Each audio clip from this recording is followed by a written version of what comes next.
Saudara-saudari yang terkasih, jumpa lagi dalam Pelita Hati hari ini, Minggu tanggal 30 Januari 2022, hari Minggu biasa yang keempat. Bersama saya Romo Thomas Suratno SC dari Paroki Cilandak, Jakarta Selatan, mendengar dan merenungkan sabda Tuhan, yakni firman Tuhan yang tersurat dalam Injil Lukas bab atau pasal 4 ayat 21 sampai dengan ayat 30.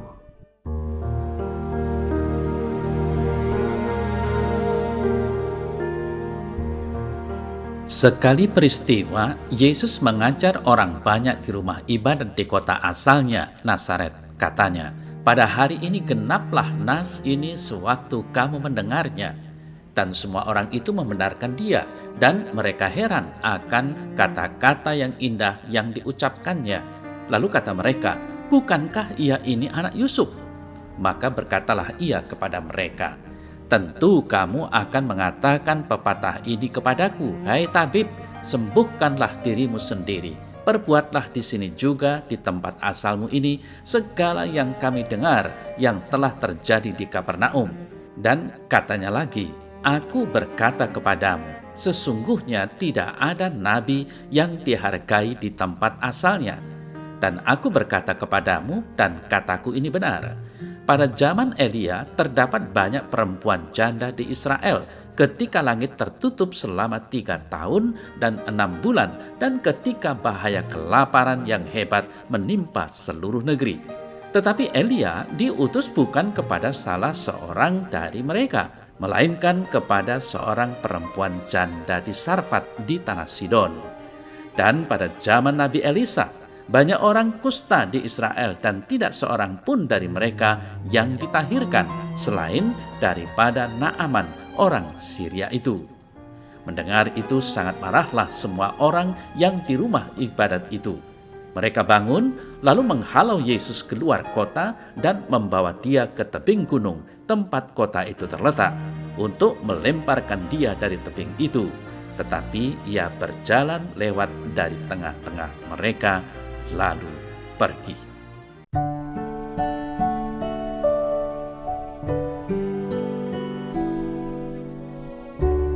Saudara-saudari yang terkasih, Yesus mulai mewartakan kabar baik di tengah masyarakat. Tentunya sebagian menyambut kehadirannya dengan tangan terbuka, tetapi sebagian lagi ternyata menolaknya. Yang terakhir inilah yang muncul dalam warta Injil hari ini. Orang-orang Nazaret menolak kehadiran dan pekerjaan Yesus, padahal di kota inilah Yesus dibesarkan.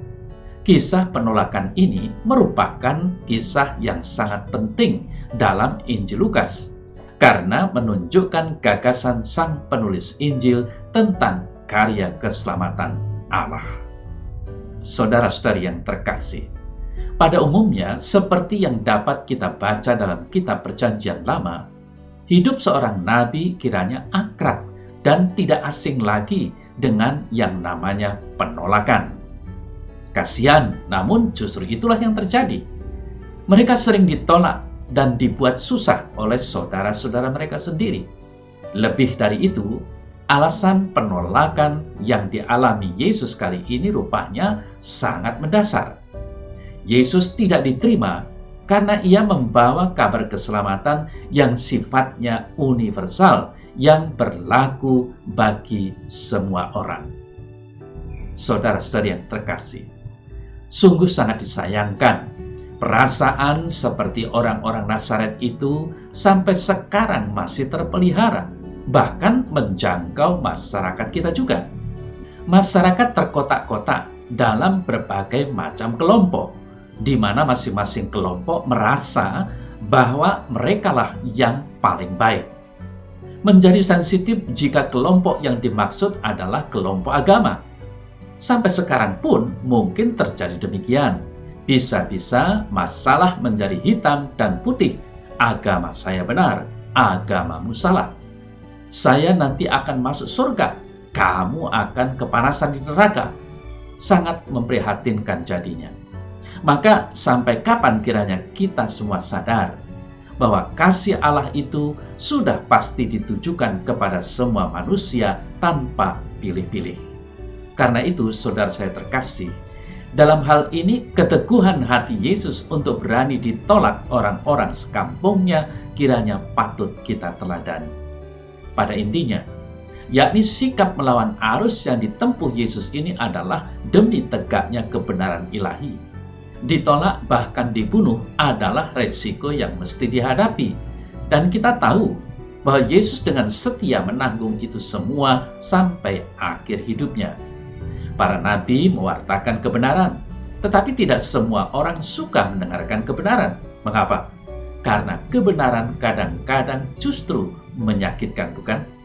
Saudara-saudari yang terkasih, seperti kita ketahui bahwa warta Injil hari ini erat hubungannya dengan warta Injil minggu yang lalu. Sikap dan keberanian Yesus yang berani tampil di Nazaret sebenarnya mau menyampaikan visi dan misinya, yakni Roh Tuhan ada padaku. Oleh sebab itu ia telah mengurapi aku untuk menyampaikan kabar baik kepada orang-orang miskin. Ia telah mengutus aku untuk memberitakan pembebasan kepada orang-orang tawanan dan penglihatan bagi orang-orang buta, untuk membebaskan orang-orang yang tertindas, untuk memberitakan tahun rahmat Tuhan telah datang. Lukas 4 ayat 18 sampai dengan 19. Ia bahkan dengan tegas mengatakan, pada hari ini genaplah nas ini sewaktu kamu mendengarnya. Semua mata tertuju kepada Yesus, namun tidak semuanya percaya kepadanya. Mereka hanya melihat Yesus dengan latar belakang keluarganya, yakni anak Yusuf si tukang kayu dari Nazaret, dan Maria adalah ibunya. Saudara-saudari yang terkasih, orang-orang Nazaret menolak Yesus sebab mereka hanya mengenal Yesus sebagai manusia, bukan sebagai anak Allah. Di tempat-tempat lain seperti di daerah sekitar pantai Danau Galilea hingga Tirus dan Sidon, orang-orang sangat takjub kepada Yesus karena kata-kata ilahi dan tanda-tanda yang dilakukannya. Di tempat asalnya sendiri, ia justru ditolak hanya karena mereka mengenal keluarga dan masa lalunya. Namun, Yesus tidak gentar untuk berkata-kata dengan nada yang tegas kepada mereka. Ia mengambil contoh pengalaman Nabi Elia dan Elisa untuk membuka pikiran mereka tentang peristiwa-peristiwa yang telah terjadi dalam dunia perjanjian lama. Namun, sia-sia saja karena hati mereka keras.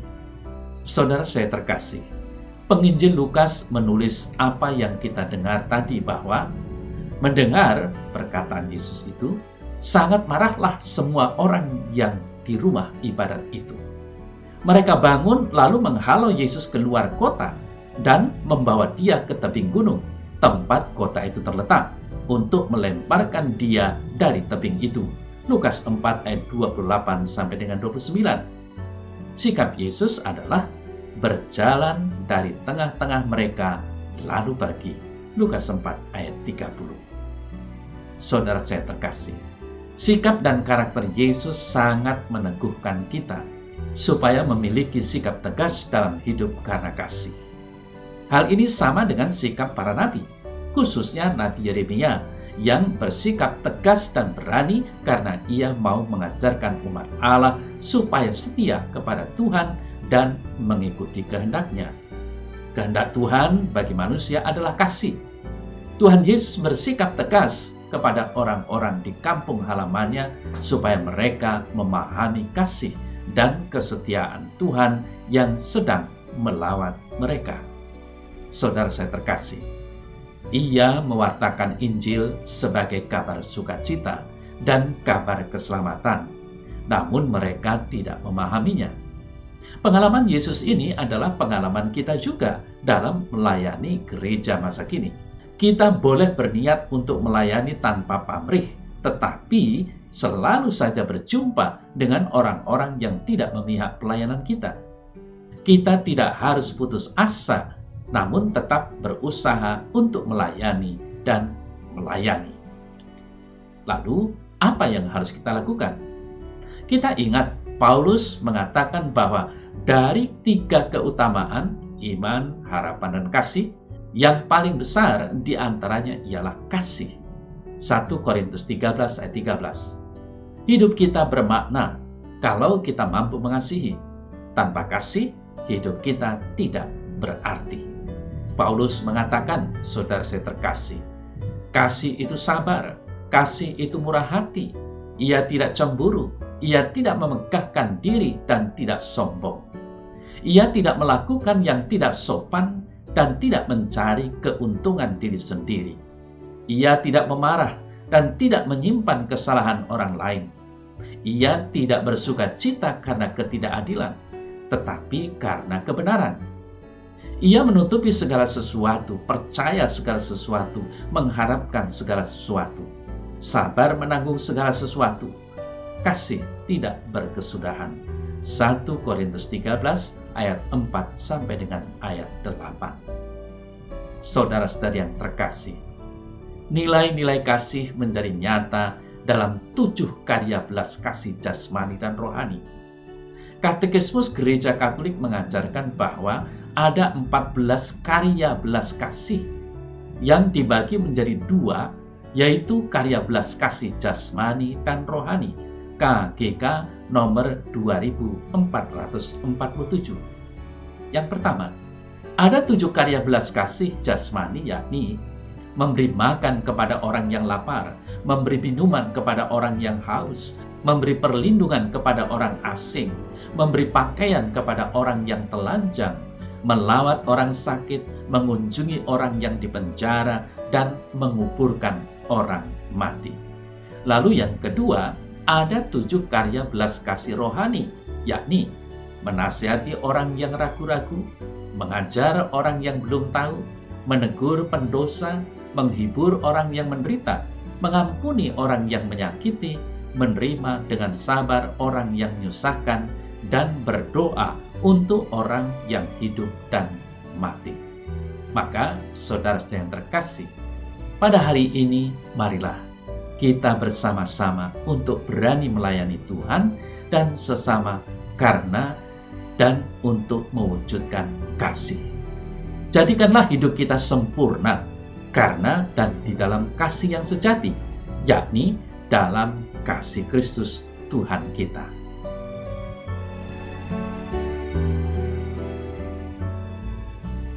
Dalam nama Bapa dan Putra dan Roh Kudus. Amin.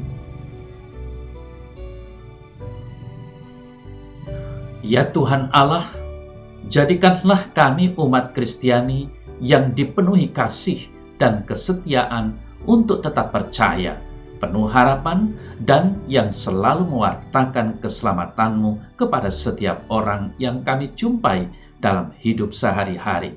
Amin. Semoga Allah yang Maha Kuasa memberkati saudara sekalian, Bapa dan Putra dan Roh Kudus. Amin.